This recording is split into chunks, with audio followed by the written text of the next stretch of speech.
Setelah rekaman pesan suara yang dikirimkan oleh Anies Baswedan kepada DPW PKS, Bapak Khoirudin, kemudian ada balasan dari Bapak Khoirudin sendiri selaku DPW PKS ya guys. Kita dengarkan tanggapan dari Bapak Khoirudin tersebut yang merupakan balasan atas pesan suara dari Anies Baswedan. Pak Anies yang saya hormati, Assalamualaikum warahmatullahi wabarakatuh. Terima kasih atas kiriman voice note ke saya, Khoirudin, sebagai Ketua DPW PKS Jakarta. Dan berikut saya kirim voice note ke Pak Anies yang saya hormati sebagai tanggapan pesan suara yang Pak Anies kirim ke saya.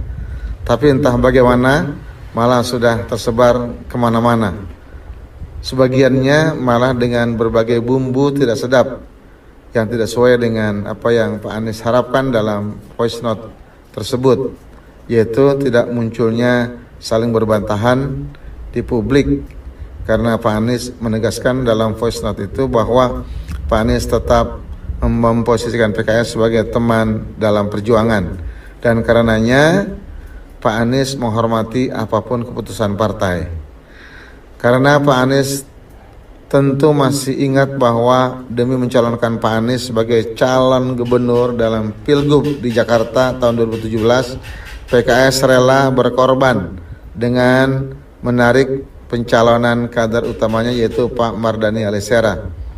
Bahkan ketika Pak Sandiaga Uno mundur dari Wagub DKI Jakarta untuk menjadi cawapres dan menyatakan bahwa wakil gubernur Jakarta menjadi jatah PKS, dan ketika PKS tidak juga mendapatkan haknya itu, PKS tetap menjadi kawan Pak Anies hingga selesai husnul khotimah sebagai gubernur Jakarta, dan bahkan mengusung sebagai calon presiden dalam Pilpres 2024 bersama Nasdem dan PKB.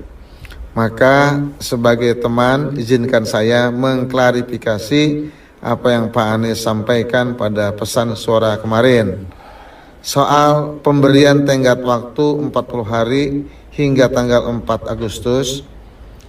Para jubir mengambil kesimpulan dari fakta bahwa menurut Presiden PKS sudah sejak 20 Juni 2024 sudah menyampaikan secara langsung ke Pak Anies soal keputusan DPTP PKS yang mencalonkan Pak Anies sebagai calon gubernur dengan calon wakil gubernurnya dari kader PKS yaitu Bapak Muhammad Soebul Iman, PhD, dan mengingatkan bahwa PKS tidak bisa mengusung sendiri dan meminta Pak Anies juga untuk memastikan Nasdem dan atau PKB untuk ikut mengusung pasangan ini. Dan secara terbuka keputusan ini diumumkan oleh Presiden PKS pada tanggal 25 Juni 2024. Dan untuk kedua peristiwa ini, Pak Anies menyambut positif dengan menjawab langsung ke Presiden PKS maupun via rekaman dari Spanyol yang diunggah di medsos. Dari situ kami menyimpulkan bahwa Pak Anies sudah menerima keputusan DPTP mencagupkan Pak Anies dengan Pak Soebul Iman sebagai cawagupnya.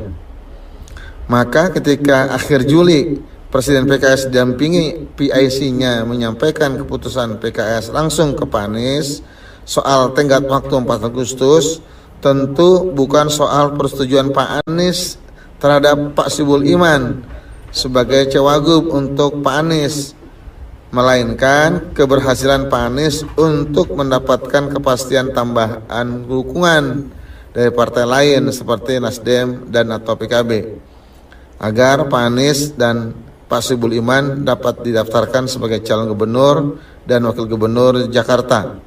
Karena sejak awal tentu Pak Anies paham bahwa sekalipun PKS dengan 18% perolehan kursi DPRD jadi pemenang pemilu legislatif di Jakarta tahun 2024, tapi belum bisa sendirian mencalonkan gubernur.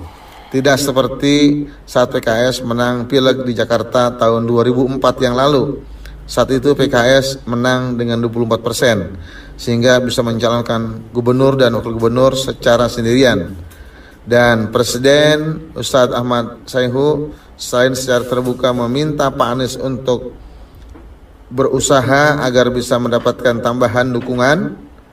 Juga Pak Ustadz Ahmad Sayhu secara terbuka sudah memperjuangkan Pak Anies dan Pak Soebul Iman agar bisa mendapat dukungan maju sebagai calon gubernur dan wakil gubernur dengan menyampaikan meminta dukungan dan dari pimpinan partai Nasdem, Perindo, PSI, PKB, bahkan Gerindra sekalipun. Tetapi sampai melewati tanggal 4 Agustus ketika PSI dari PKS menanyakan hasil perjuangan Pak Anies untuk mendapatkan kepastian dari Nasdem dan atau PKB untuk mencalonkan Pak Anies, ternyata Pak Anies belum bisa mendapatkan kepastian. Sementara dari pimpinan Nasdem, Pak Sahroni dan PKB, Pak Jazilul Fawait, justru pada akhir Juli dan awal Agustus malah menyampaikan pernyataan terbuka yang mudah dipahami bahwa mereka tidak melanjutkan dukungan pada Pak Anies sebagai calon gubernur di Jakarta. Demikianlah fakta yang juga PKS sampaikan, yang juga didapatkan. Sementara saya, Khairuddin, pernah sampaikan langsung ke Pak Anies agar kalau tidak menerima Pak Soebul Iman, maka Pak Anies bisa mengenakan jaket putih masuk sebagai kader PKS. Jadi nanti sebagai calon gubernur dari PKS, sehingga bisa mengambil calon wakil gubernur dari luar PKS. Tetapi waktu itu Pak Anies tidak menyambut positif ajakan tersebut, malah menyampaikan keinginan Pak Anies untuk netral. Demikian Pak Anies klarifikasi kami. Tentu kami tidak berharap adanya saling berbantahan, tapi juga agar warga yang terlanjur mendapatkan sebaran voice note dari Pak Anies mendapatkan informasi yang seimbang dan yang sebenarnya. Kami sepakat dengan Pak Anies, perjuangan untuk wujudkan Jakarta yang maju kotanya dan bahagia warganya masih panjang dan perlu terus diperjuangkan oleh siapapun pemimpin Jakarta. Apalagi dengan posisi Jakarta sekarang dengan adanya IKN, tidak lagi absolut disebut sebagai DKI Jakarta, tetapi menjadi DKJ. Maka mari bersama-sama sebagai sahabat dan sesama warga Jakarta, mari menguatkan ukhuwah, menjauhkan fitnah dan menghidupkan demokrasi dengan saling menghormati. Apalagi kemarin saat ketentuan, saat pertemuan di acara walimahan Ustadz Suhaimi, anggota DPRD dari PKS, Pak Anies malah menyampaikan langsung ke saya, Khairuddin, bahwa Pak Anies ridho menerima keputusan partai PKS. Karena keputusan PKS memang hanya untuk kemaslahatan Jakarta dan warganya.